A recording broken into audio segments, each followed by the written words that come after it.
what is really going on in the stock market at the moment? It caught me off guard.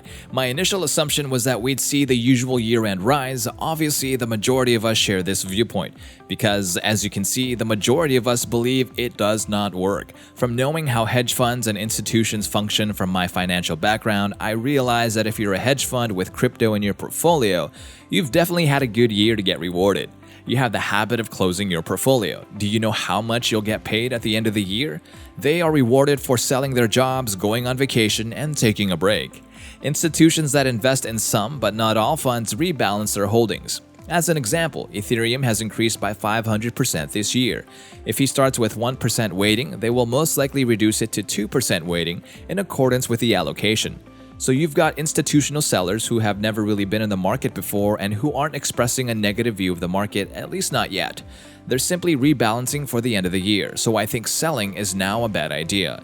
And so the next thing they all come into January with is a new P&L.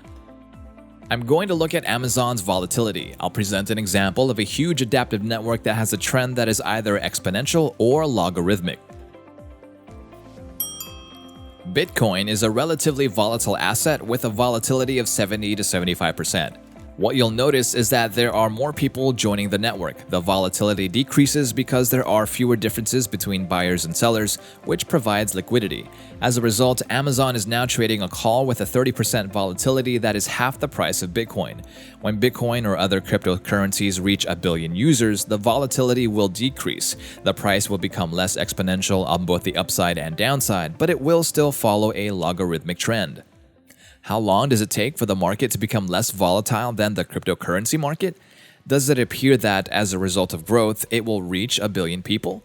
Surprisingly, because of the compounding numbers, 1 billion people, it's been going for 113% of the year. By 2024, you'll have it. Simply apply the adoption curve and assume it's slowing a little, because adoption always slows as the rate of change decreases as the population grows. So let's move from 1 person to 2 people at 100% growth, and then from there to 224.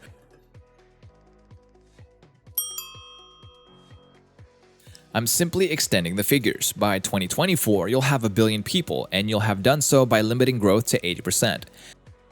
By 2030, there will be 3.5 billion people on the planet. Take a look at the cryptocurrency holders. They aren't the usual equity holders, which are a bunch of old people, so it's a lot more volatile. The volatility appeals to younger crypto investors because it provides returns or risk-reward. The equity market provides us with a 1-year hold shift in the population's risk appetite. What am I supposed to do now? The idea is, without going into the 2 hours of history and everything within them, is our monetary system and system of the valley broken? This is ownership in the monopolies that dominate so much of it, which most people find unsettling, and now we have a new world, the digital world, that is distributed, has fewer intermediaries, and is a society in which we can build an infinite amount of GDP because natural resources are not a constraint.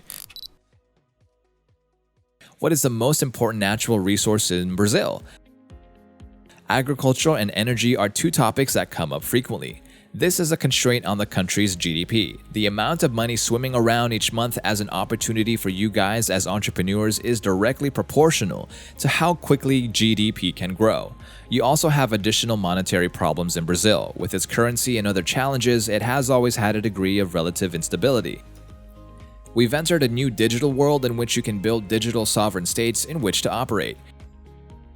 You can be a Brazilian. It has nothing to do with the Brazilian economy and has no bounds. There is no such thing as a limit. That's why it becomes the new universe. Here we are walking away from an old broken system, which is Brazil 1.0, and here you are walking into World 2.0. As a Brazilian, you are unrestricted. Because I'm in the Cayman Islands, you're not restricted. So that we can create enterprises like the ones you're doing, which exist all across the world. That is what we are demonstrating today.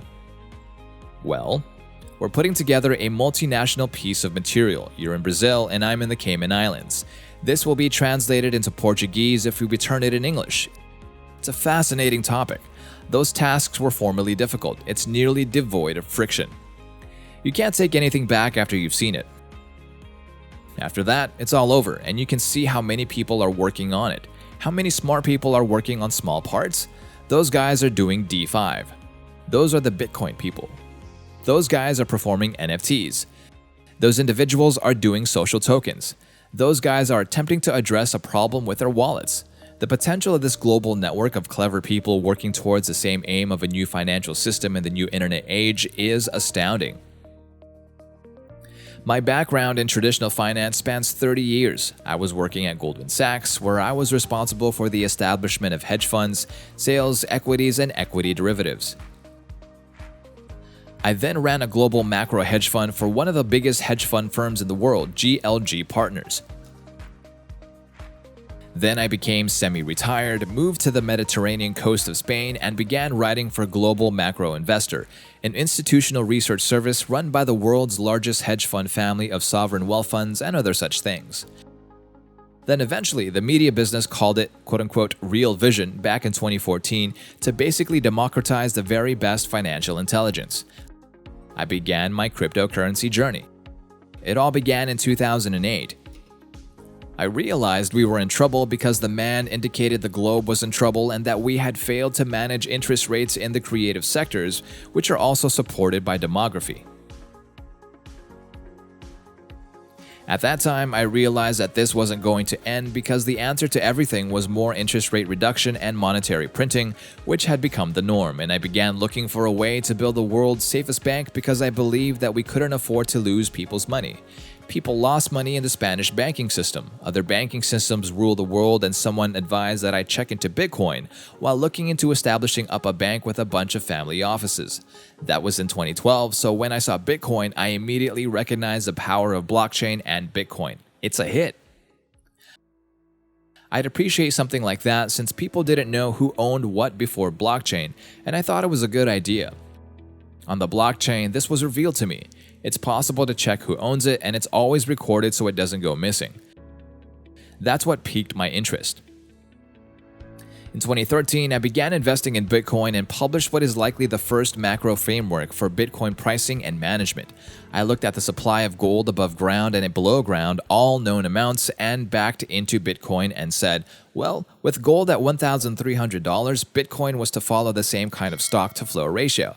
Because it will be worth $1 million, it was just $200 at the time. This is the best fresh water I have ever seen in my life, I exclaimed. So that was my entry into crypto, and I sold out during the 2017 rise and then bought back in March 2020, risking everything I had.